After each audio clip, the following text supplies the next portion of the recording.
Greetings, Trinity community. Welcome to week 2 of Trinity Reads Amos.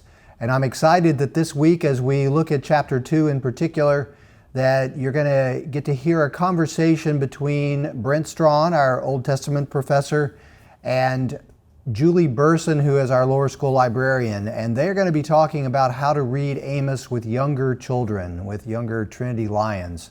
So it's a great conversation. I hope you enjoy that. I hope you can listen for and find those special words that they talk about in chapter 2 and in every chapter of Amos as we continue on this journey. Thanks for being part of this. Non nobis. So my name is Julie Burson, and I am the Trinity School librarian in the lower school, and I'm also a parent and a mom. And when I heard we were studying the book of Amos, I was excited for a lot of reasons, but also wondered what that would look like for younger children. And so as I read and thought and prayed, that's kind of where I camped out and why I'm here today with Brent to talk about that sort of aspect of studying the book of Amos. Mm-hmm. It's great to be here with you. Thanks for having me. Yeah, no. So one question I had for you was, as a layperson, as a mom, learning more about who Amos was as a person.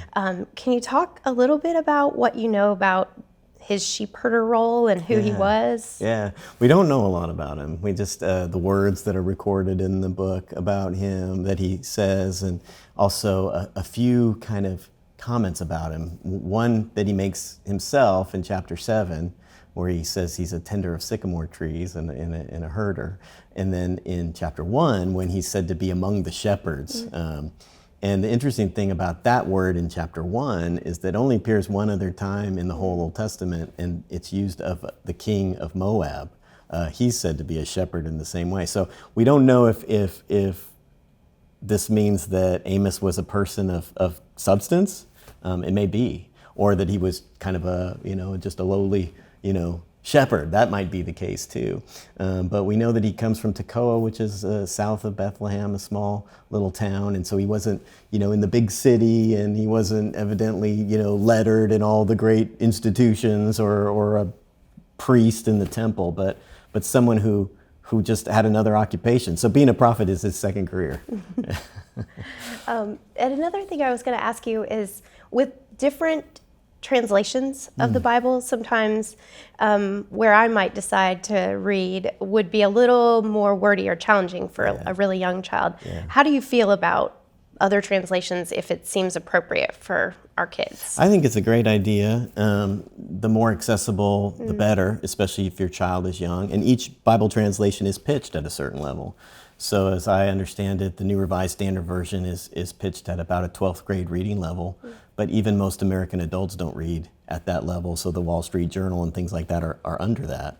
So the NIV is pitched lower, the Common English Bible pitched lower, and then there's sort of what we'd call more paraphrastic translations, like the Message, which are very accessible. Maybe not quite as reliable because they're done by one person as a translation done by a committee. But I think the New Living Translation, the Common English Bible, these would be some really accessible. The New International Version, these would be really ideal translations to read to younger children.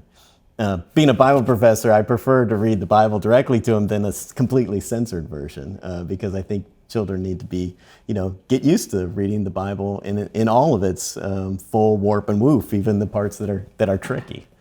Yeah. Well, that's a good lead-in to thinking about how to approach really hard scripture with younger children. And one of the things that I like to do is pre-read.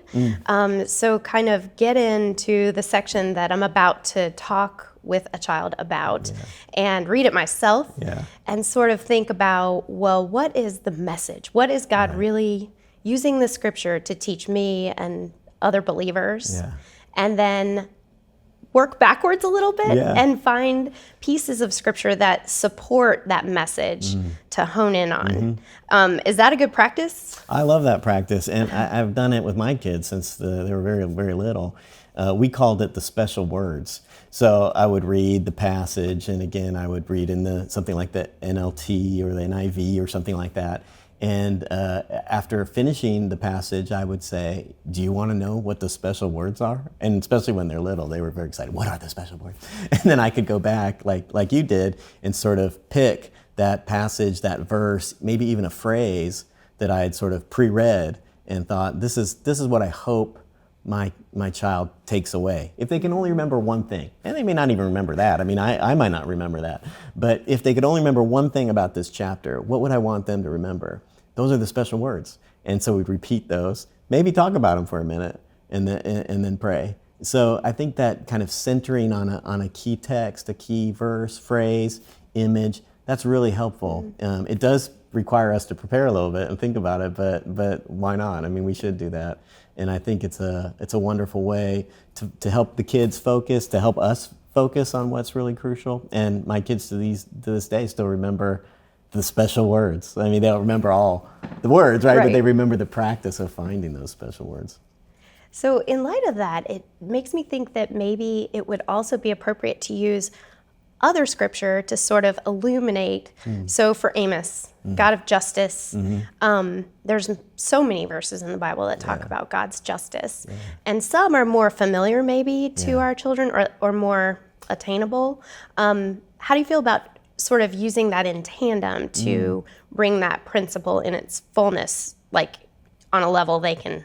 Yeah, I like that. Recently I've been thinking more in terms of my own teaching, of seminary students even about teaching some key psalm texts that capture some of those themes. So the one that comes to mind right now is where the Lord is righteous, he loves righteous deeds, and the just will see his face, which is Psalm 11, if I recall correctly. If I don't, how terrible is that I'm a Bible professor and don't remember this? I'm pretty sure it's Psalm 11, maybe 12. But that would be a great verse like to underscore Amos. And it could be the kind of thing that your child could memorize, right? And that you could repeat every night after reading that chapter or that bit of Amos. The Lord is righteous. He loves righteous deeds. The just will see his face. Those are special words. And they capture in the Psalms form what Amos is ultimately about. Yeah.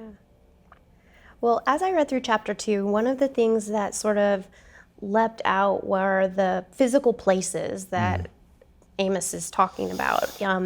And do you think it would be helpful if with my child I had a really simple map and I was able to say, here are where God's people are, and these are their neighbors that he's talking about, to sort of give them a picture of what is happening? I think it's a great idea. The more we can bring additional things, tactile things, visual things to kind of underscore, we know that's good teaching theory, right?